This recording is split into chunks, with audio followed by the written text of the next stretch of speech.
जैसे जैसे अमेरिकी राष्ट्रपति पद की दौड़ अपने अंतिम चरण में पहुंची, ऐसा लगा कि डोनाल्ड ट्रंप एक एक कर जीत के करीब पहुंच रहे हैं। ट्रंप का खेमा पहले से ही जीत का ऐलान करने लगा था। शुरुआत में ट्रंप और कमला हैरिस के बीच कड़ी टक्कर देखने को मिली थी। हालांकि बीते कुछ दिनों में हवा का रुख बदला और ये साफ हो गया कि ट्रंप जीत रहे हैं। वोटिंग से कुछ हफ्ते पहले अचानक ही ट्रंप के लिए समर्थन बढ़ने लगा और इसके पीछे कई कारण थे। दरअसल पिछले 6 महीनों में अमेरिकी चुनाव की दौड़ में काफी उतार चढ़ाव देखे गए हैं, जिसमें बाइडेन ने व्हाइट हाउस की रेस से बाहर होने का फैसला लिया और कमला हैरिस को अपनी कमान सौंप दी।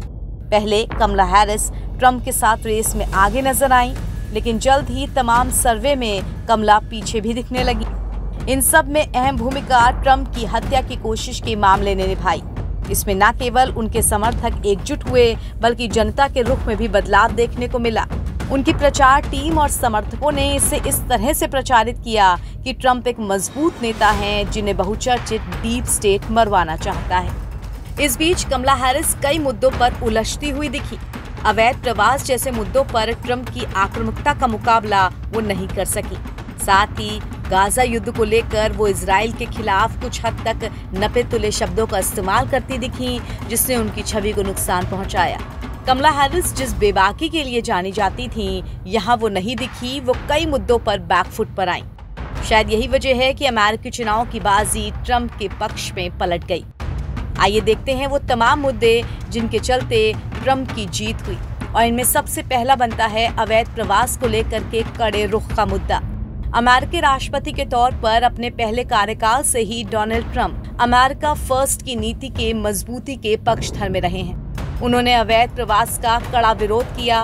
2016 में भी उनके अभियान में इस बात पर जोर दिया गया कि विदेशी लोग अमेरिकियों से नौकरी छीन रहे हैं। वहीं ट्रंप की जीत में दूसरी बड़ी मदद की जो बाइडेन के खिलाफ सत्ता विरोधी लहर ने।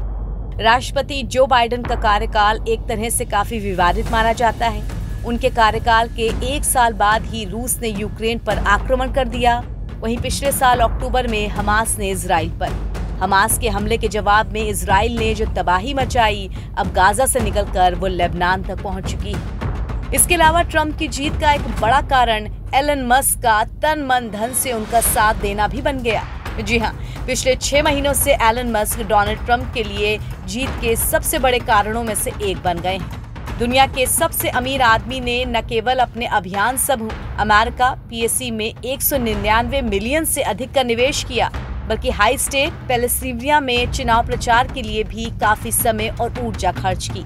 यही नहीं, एलन मस्क ने अपने सोशल मीडिया प्लेटफॉर्म पर न केवल ट्रंप की वापसी करवाई, बल्कि उन्हें रिपब्लिकन उम्मीदवार के रूप में अपना समर्थन भी दिया। ट्रंप समर्थकों को MAGA समर्थक कहा जाता है, यानी मेक अमेरिका ग्रेट अगेन। इन समर्थकों ने लगातार सोशल मीडिया पर कमला हैरिस पर सवाल उठाए और उन्हें एक कमजोर दावेदार बताया। इसके अलावा ट्रंप की जीत के आखिरी कारणों में से एक उनके खिलाफ जो मुकदमे चल रहे हैं, उन पर फैसला न आना भी है। पूर्व राष्ट्रपति डोनाल्ड ट्रंप 4 आपराधिक मामलों का सामना कर रहे हैं। ये चुनाव उनके राजनीतिक और व्यक्तिगत जीवन के लिए निर्णायक हो सकता था। जीत के लिए उनकी कानूनी लड़ाई कम से कम 4 साल के लिए टल सकती है या रद्द भी हो सकती है। लेकिन अगर ट्रंप चुनाव हार जाते तो सजा और मुकदमे जल्दी शुरू हो सकते थे। राष्ट्रपति पद के बिना ट्रंप की कानूनी परेशानियां बढ़ सकती थी। लेकिन फिलहाल इन सारे मुकदमों में फैसला न आना ये पूरी तरीके से ट्रंप के पक्ष में गया। NBT ऑनलाइन की रिपोर्ट।